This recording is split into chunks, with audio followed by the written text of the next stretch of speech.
Hello everyone and welcome back once again for the sessions of issue of debentures। हम company accounts के under ये issue of debentures वाला concept clear कर रहे हैं और हमने जो लास्ट सेशन कवर अप किया था उसमें हम किस तरीके से डिबेंचर्स को पार, प्रीमियम और डिस्काउंट पर इशू किया जा सकता है, क्या जर्नल एंट्रीज होती हैं, ये हमने कुछ प्रैक्टिकल क्वेश्चंस के जरिए भी समझ लिया था।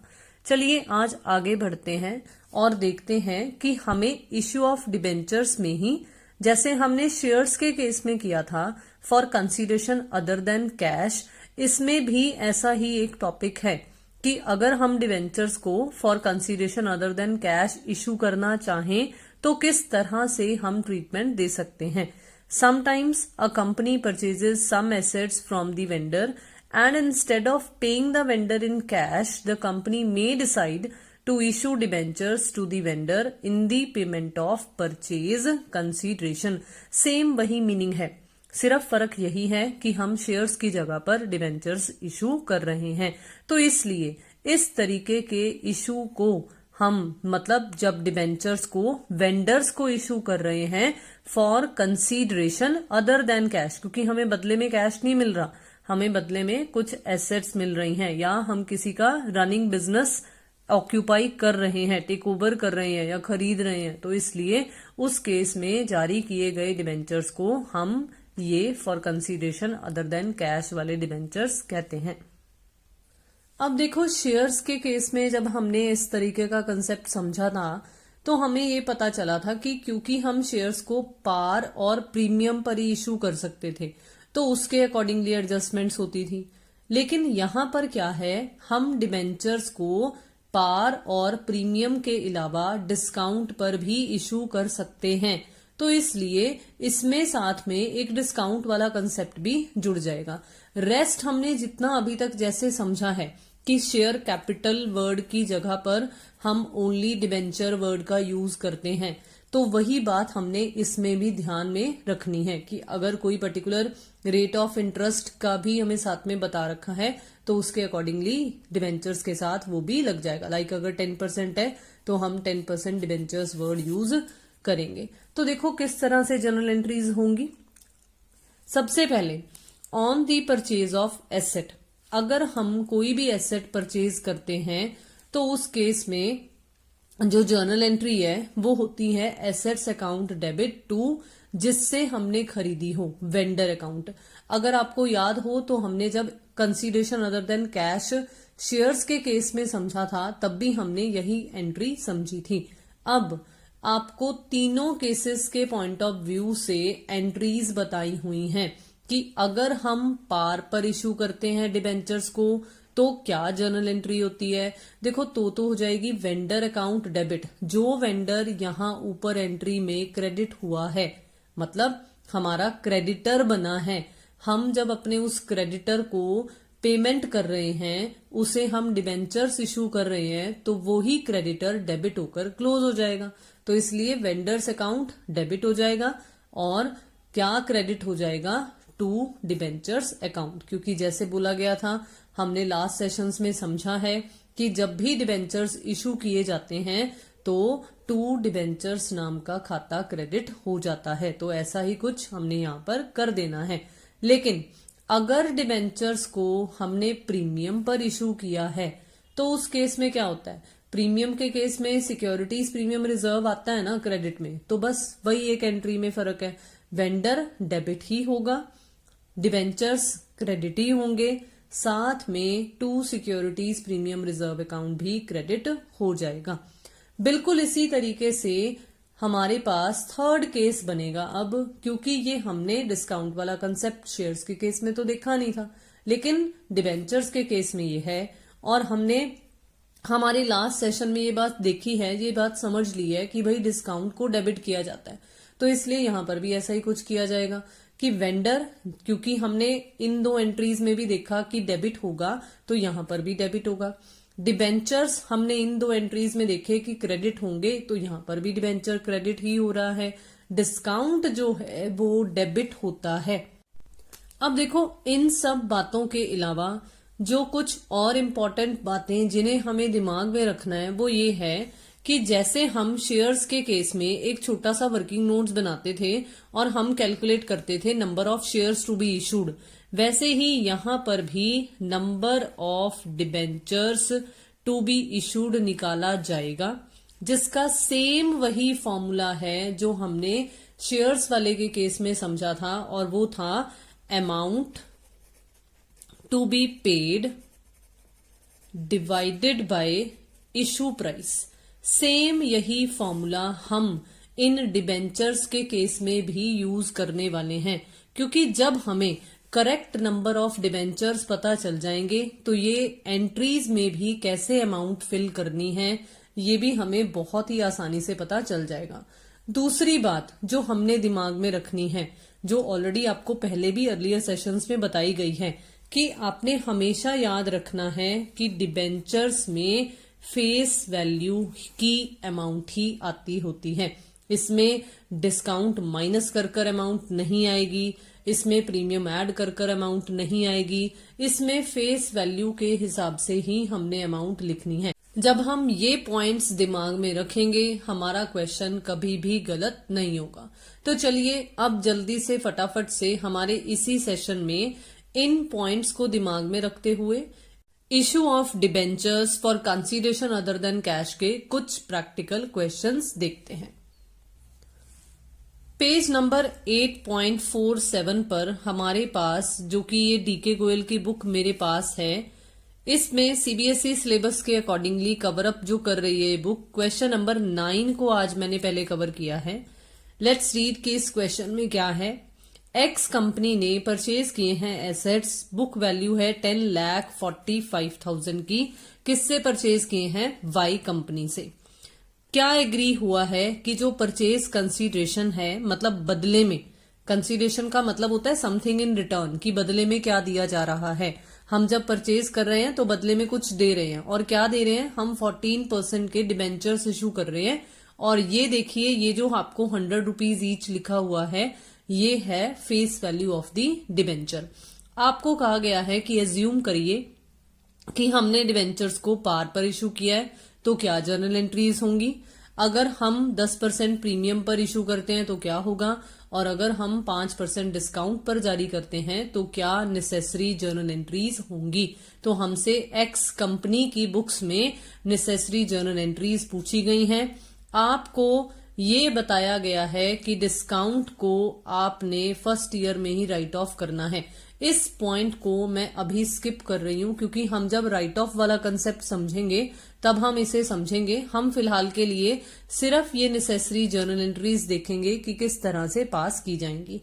आपको कुछ हिंट्स बता रखे हैं यहाँ पर सॉल्यूशन में। हिंट में केस 1 में कितने नंबर ऑफ डिबेंचर्स निकलने चाहिए, केस 2 में कितने, और केस 3 में कितना। तो चलिए देखते हैं कि क्या हमारे पास भी हमारे वर्किंग नोट्स के अकॉर्डिंगली इतने ही नंबर ऑफ डिबेंचर्स निकलते हैं या नहीं।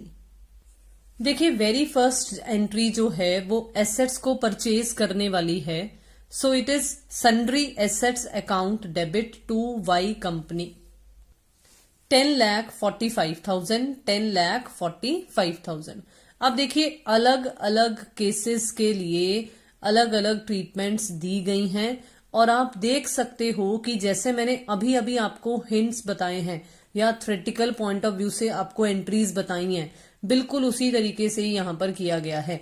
वेंडर कंपनी को डेबिट किया गया है और डिबेंचर्स को क्रेडिट किया गया है अगर पार का केस है तो। वेंडर कंपनी को डेबिट किया गया है और डिबेंचर्स और सिक्योरिटीज प्रीमियम रिजर्व को क्रेडिट किया गया है अगर प्रीमियम का केस है तो। अगर डिस्काउंट का केस है तो आप देख सकते हो कि वेंडर कंपनी को डेबिट किया गया है, डिस्काउंट को भी डेबिट किया गया है और 14% डिबेंचर्स को क्रेडिट किया गया है। ये एंट्रीज तो आपको बहुत ही आसानी से पता चल गई हैं, लेकिन अमाउंट्स समझने के लिए चलिए हम सबसे पहले वर्किंग नोट्स देखते हैं। देखिए, ये वर्किंग नोट्स जरूर बनाने ही बनाने हैं, चाहे आपको लिखा हुआ आए कि शो दी वर्किंग्स क्लियरली, चाहे ना लिखा आए, लेकिन आपने ये वर्किंग नोट्स जरूर बनाने हैं। अब देखिए, सबसे पहला केस क्या था? सबसे पहला केस था एट पार वाला। अब आपको मैंने अभी अभी ये फॉर्मूला बताया है कि नंबर ऑफ डिबेंचर्स जो निकलेंगे वो अमाउंट टू बी पेड जिसे बेसिकली परचेज कंसीडरेशन भी बोल दिया जाता है, डिवाइडेड बाय इशू प्राइस। अब फर्स्ट केस में अमाउंट टू बी पेड तो है 10,45,000। अब क्योंकि ये एट पार वाला केस है तो इशू प्राइस फेस वैल्यू के बराबर ही है, जो कि है ₹100। तो आपके नंबर ऑफ डिबेंचर्स देखो बिल्कुल उतने ही निकले हैं जो हमने हिंट में देखे थे। अब अगर मैं सेकंड केस की बात करूं तो सेकंड केस था प्रीमियम वाला केस, प्रीमियम था 10%। अब आप खुद सोच कर देखिए, हम शेयर्स का सारा चैप्टर समझ कर आए हैं। 100 फेस वैल्यू है, 10% प्रीमियम भी अगर इसी फेस वैल्यू के अकॉर्डिंगली कैलकुलेट कर लिया जाए और ऐड कर दिया जाए तो आपका इशू प्राइस 110 बन जाएगा। तो देखो बिल्कुल वही नंबर ऑफ डिबेंचर्स निकल रहे हैं डिवाइड करने पर 9500। थर्ड केस भी बहुत ही आसान, क्योंकि 5% का डिस्काउंट था। 100 में से 100 का 5% यानी कि ₹5 हम माइनस कर देंगे तो हमारे पास हमारा इशू प्राइस 95 आ रहा है and the number of debentures जो हैं वो हैं 11,000। तो हमने अब क्या चीज दिमाग में रखनी है, देखो ये जो नंबर ऑफ डिबेंचर्स हमारे पास अलग अलग केसेस के निकले हैं, सबसे पहले हम बात करेंगे इस वाले 10450 मतलब केस 1 के नंबर ऑफ डिबेंचर्स के पॉइंट ऑफ व्यू से बात करेंगे। देखो हमने बोला हम एट पार पर डिबेंचर्स इशू कर रहे हैं, तो पार वाली एंट्री ये रही। अब हमने क्या करना है, ये जो नंबर ऑफ डिबेंचर्स हैं इन्हें हमें मल्टीप्लाई करना है फेस वैल्यू से, क्योंकि आपको बताया गया है कि डिबेंचर्स में हमेशा फेस वैल्यू आती है। जब पार का केस हो तो इतना इन डिटेल सोचने की जरूरत नहीं होती है। आपको समझाया सिर्फ इसलिए जा रहा है ताकि बाई चांस अगर आपको एमसीक्यू की फॉर्म में कुछ क्वेश्चंस आ जाएं, पूछ लिया जाए कि बताओ डिबेंचर्स में कौन सी अमाउंट आती है, तो आपको पता होना चाहिए कि according to the face value amount आती है। तो ये फर्स्ट एंट्री तो बहुत ही आसान बन जाएगी। लेकिन जब हम ये सेकंड केस जो प्रीमियम वाला है इस पर पहुंचेंगे तो ये पॉइंट हमें बहुत काम आता है, क्योंकि यहां पर आता है कि नंबर ऑफ डिबेंचर्स जो हमने निकाले हैं फेस वैल्यू से मल्टीप्लाई कर हम डिबेंचर में लिखेंगे और प्रीमियम वाली अमाउंट से मल्टीप्लाई कर हम सिक्योरिटीज प्रीमियम रिजर्व में लिखेंगे, जिनका दोनों का जो टोटल है वो बिल्कुल वही जो अमाउंट टू बी पेड था उसके बराबर ही आ जाएगा। सिमिलरली अगर हम अब डिस्काउंट वाले केस की बात करें, थर्ड केस की बात करें, तो उस केस में भी देखो बिल्कुल वही है।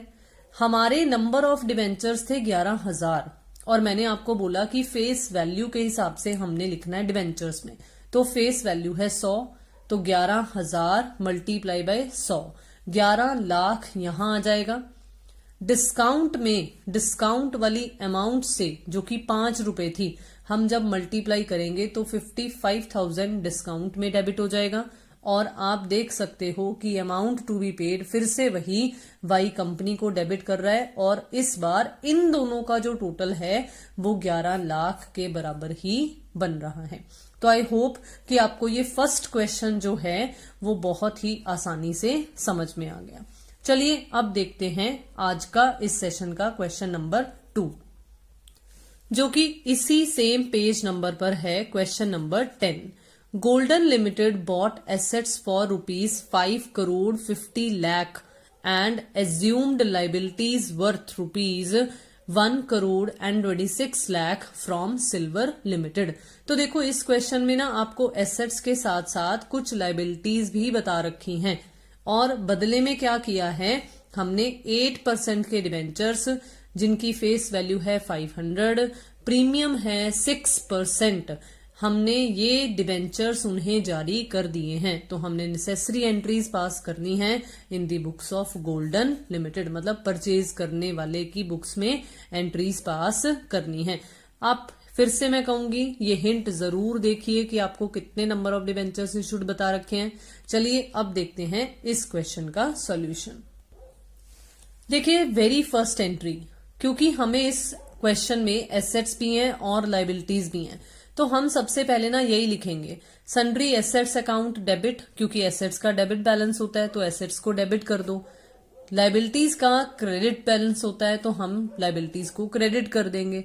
अब क्योंकि इस क्वेश्चन में हमें ऐसी कोई लाइन नहीं लिखी हुई थी कि हम सिल्वर लिमिटेड को, यानी कि गोल्डन लिमिटेड जो है वो सिल्वर लिमिटेड को कितनी पेमेंट कर रहा है।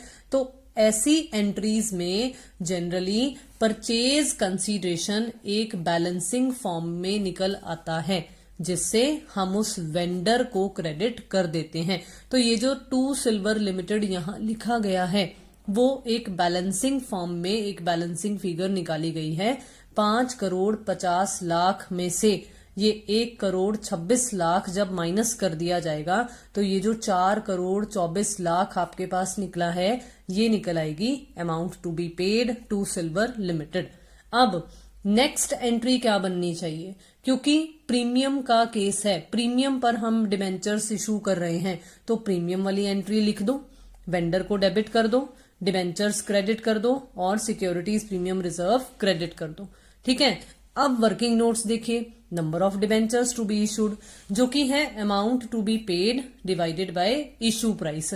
इशू प्राइस हमें क्वेश्चन में बता रखा था कि 500 फेस वैल्यू है और 6% का प्रीमियम है, तो 500 का 6% अगर हम निकालेंगे तो वो आएगा 30 रुपीज।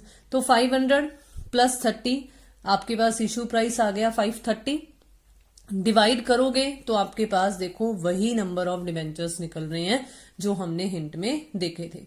अब बिल्कुल फिर से वही सेम फेस वैल्यू के हिसाब से आएगा डिबेंचर्स में और प्रीमियम वाली अमाउंट से मल्टीप्लाई कर कर आएगा सिक्योरिटीज प्रीमियम रिजर्व में।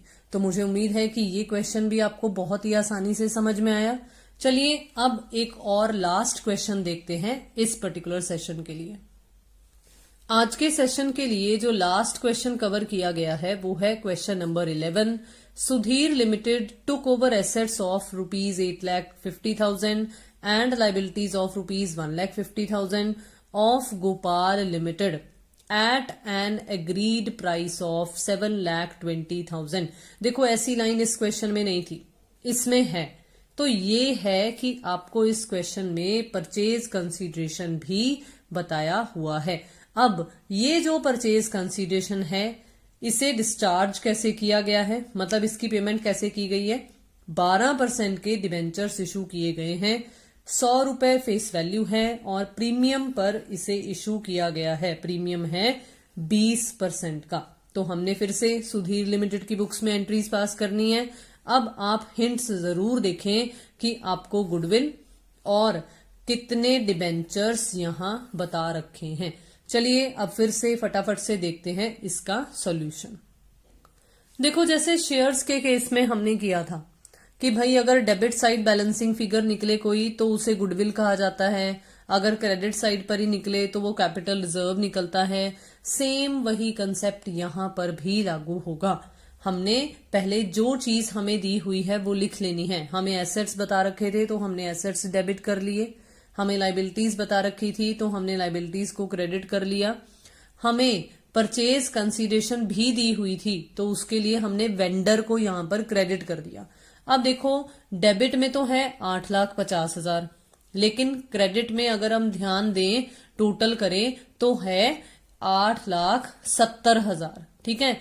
अब क्योंकि क्रेडिट साइड ज्यादा है तो डेबिट साइड पर बैलेंसिंग फिगर गुडविल निकल जाएगी। तो पहली चीज आपको पता चल गई कि गुडविल कैसे निकली।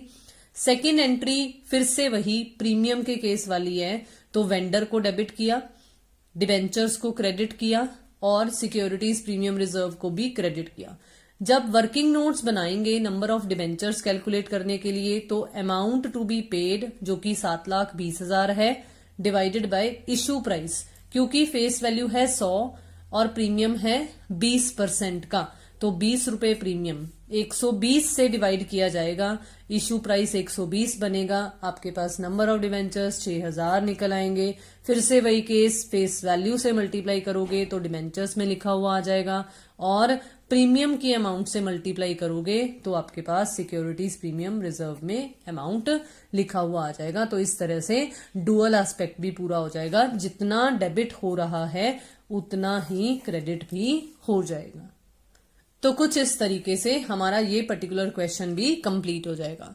सो आई होप कि हमारा आज का जो ये सेशन रहा ये भी आपको बहुत ही आसानी से और बहुत ही इजीली समझ में आ गया। मैं फिर से आपसे रिक्वेस्ट करना चाहूंगी कि अगर आप अभी तक चैनल से नहीं जुड़े हैं तो जल्दी से जुड़ जाइए। अगर आपने अभी तक सब्सक्राइब नहीं किया है तो जल्दी से कर लीजिए। एंड यस, वीडियोस को लाइक करना, शेयर करना और अपने व्यूज कमेंट बॉक्स में शेयर करना बिल्कुल मत भूलिए। Thank you so much for watching the video and have a nice day.